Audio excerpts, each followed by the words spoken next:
গত ভিডিওতে আমরা দূরত্বের পরিবর্তন দিয়ে শুরু করেছিলাম। দূরত্বের পরিবর্তন, মনে করি এটা আমাদের দেওয়া আছে, আমাদের ত্বরণ দেওয়া আছে, আমাদের প্রাথমিক বেগও দেওয়া আছে, এবং এখন প্রশ্ন হলো চূড়ান্ত বেগ কত। আর শেষ ভিডিওতে যদি মনে না থাকে আপনি গত ভিডিওটা দেখে নিতে পারেন। শেষ ভিডিওতে আমরা এই ফর্মুলাটা বের করেছিলাম, ভিএফ স্কোয়ার বা চূড়ান্ত বেগের বর্গ সমান সমান প্রাথমিক বেগের বর্গ যোগ দূরত্বের দ্বিগুণ। দূরত্বের দ্বিগুণ, কখনো কখনো এটা শুধু দূরত্বের দ্বিগুণ হিসেবে লেখা হয়, কারণ আমরা ধরে নিই যে প্রাথমিক দূরত্ব 0 ছিল, তাহলে দূরত্বের পরিবর্তন হলো চূড়ান্ত দূরত্ব। আমরা যে কোনোভাবেই লিখতে পারতাম। আশা করি এর মধ্যেই আপনারা বুঝে ফেলেছেন যে কেন আমি দূরত্বের পরিবর্তন আর দূরত্ব বদলাবদলি করে লিখি। যে কোনো একরকম আপনি এটা দেখতে পারেন। তো ভিএফ না জানলে তার জন্য এটা একটা সমীকরণ। কিন্তু ধরি আমরা সময় বা টি জানি না, তাহলে কি করব? যদিও আমরা চূড়ান্ত বেগ বের করে সেখান থেকে সময় বের করতে পারতাম, কিভাবে সেটা করতে হয় তা আমি আপনাদেরকে দেখাবো। কিন্তু আমরা যদি অতগুলো ধাপ না করতে চাই, আমরা যদি দূরত্বের পরিবর্তন, ত্বরণ এবং প্রাথমিক দূরত্ব থেকে সরাসরি সময় বের করতে চাই, তাহলে চলুন আবার আমরা বেসিক যে দূরত্বের সূত্র আছে সেটা দেখি। আসলে দূরত্বের সূত্র নয়, দূরত্বের সাথে বেগের সম্পর্কের উপর সূত্র। আমরা জানি যে দূরত্বের পরিবর্তন ভাগ সময়ের পরিবর্তন সমান সমান গড় বেগ, অথবা এটাকে আমরা এভাবে লিখতে পারি, দূরত্বের পরিবর্তন সমান সমান দূরত্বের পরিবর্তন সমান সমান গড় বেগ গুণ সময়ের পরিবর্তন। আর কখনো কখনো এটাকে অন্যভাবেও লেখা হয়, আমি রং বদলে নেই। তো কখনো কখনো এটাকে এভাবেও দেখবেন, ডি সমান সমান ভি গুণ টি, অথবা ডি সমান সমান রেট গুণ সময়। আর যে কারণে আমি এখানে দূরত্বের পরিবর্তন বা সময়ের পরিবর্তন হিসাবে দেখিয়েছি সেটা হলো, আমি এখানে ডিস্টেন্স 0 অথবা সময় 0 দিয়ে শুরু করেছিলাম, এটা ধরে নিচ্ছি না। সেরকম যদি ধরে নিতাম তাহলে এই সূত্র দিয়েই সমাধান করতে পারতাম, যেখানে চূড়ান্ত দূরত্ব সমান সমান গড় বেগ গুণ চূড়ান্ত সময়। তবে আসুন আমরা এটাই ব্যবহার করি, আমাদের সময় বের করতে হবে যেখানে এই তথ্যগুলো দেওয়া আছে। চলুন আমরা এই সমীকরণে ফিরে যাই। ওকে, আমরা যদি সময় বা সময়ের পরিবর্তন বের করতে চাই, তবে আমরা দুই দিকই গড় বেগ দিয়ে ভাগ করতে পারি। আচ্ছা থাক, ওটা না করি, আসুন আমরা বরং দূরত্বের পরিবর্তনটাকে এদিকে রেখেই দিই। আমি খুব দ্রুত জায়গা শেষ করে ফেলেছি, আমি বরং এটা মুছে ফেলি। Invert colours. তো আমাদের দেওয়া আছে দূরত্বের পরিবর্তন, প্রাথমিক বেগ এবং ত্বরণ, আর আমরা সময় বের করতে চাই।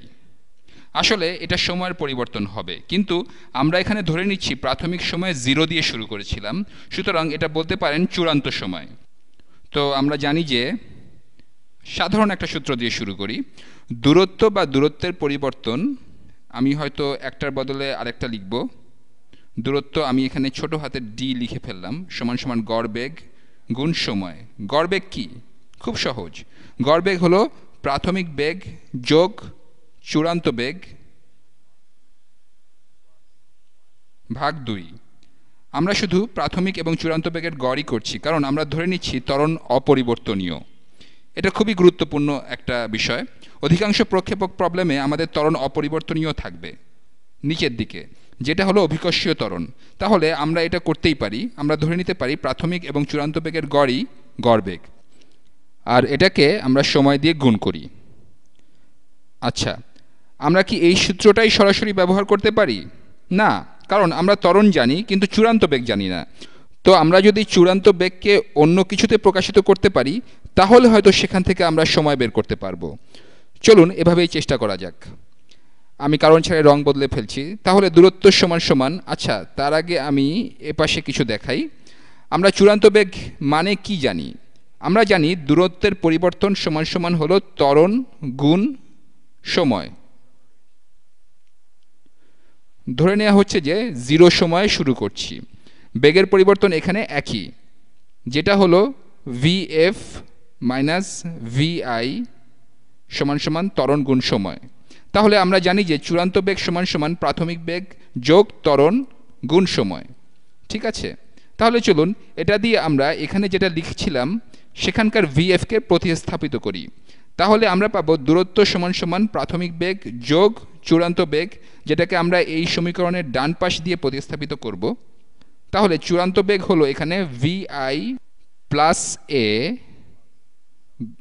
গুণ সময়, আর তারপর এই পুরোটা আমরা 2 দিয়ে ভাগ করব গুণ সময়। তাহলে আমরা পাবো d সমান সমান আমরা লবে পাবো 2vi প্লাস at ভাগ 2, আর পুরোটা গুণ হবে t এর সাথে। এটাকে সরলীকরণ করলে আমরা পাই d সমান সমান এখানে 2 এবং 2 কাটাকাটি হবে, আর তারপর t কে এই দুটোর সাথে গুণ করে দিব। তাহলে আমরা পাবো d সমান সমান vit প্লাস, আর এখানে আমরা পাবো at বাই 2, তারপর t দিয়ে গুণ করে আমরা পাবো at স্কোয়ার বাই 2। তাহলে পাবো at স্কোয়ার বাই 2। তাহলে আমরা এই সূত্র ব্যবহার করতে পারি, যেখানে আমরা পাই দূরত্বের পরিবর্তন সমান সমান আমরা এখানে দূরত্বের পরিবর্তন লিখতে পারি এবং এটাকে সময়ের পরিবর্তন। যা হোক, এখানে পাচ্ছি দূরত্বের পরিবর্তন সমান সমান প্রাথমিক বেগ গুণ সময় যোগ ত্বরণ গুণ সময়ের বর্গ ভাগ 2। তাহলে আসুন আমরা যে সূত্রগুলো দেখলাম তা একবার সংক্ষেপে বলি, কারণ আমাদের এখন সমস্যা সমাধানের জন্য সমস্ত অস্ত্রশস্ত্র তৈরি। একমাত্রিক প্রক্ষেপক সমস্যা সমাধানের জন্য সবগুলো সূত্রই আমাদের জানা হয়ে গেল, যেখানে যে কোনো কিছু শুধু ডানে বা বায়ে অথবা উত্তরে বা দক্ষিণে অথবা পূর্বে বা পশ্চিমে যদি যায়, যে কোনো দুই মাত্রা একসাথে যায় না।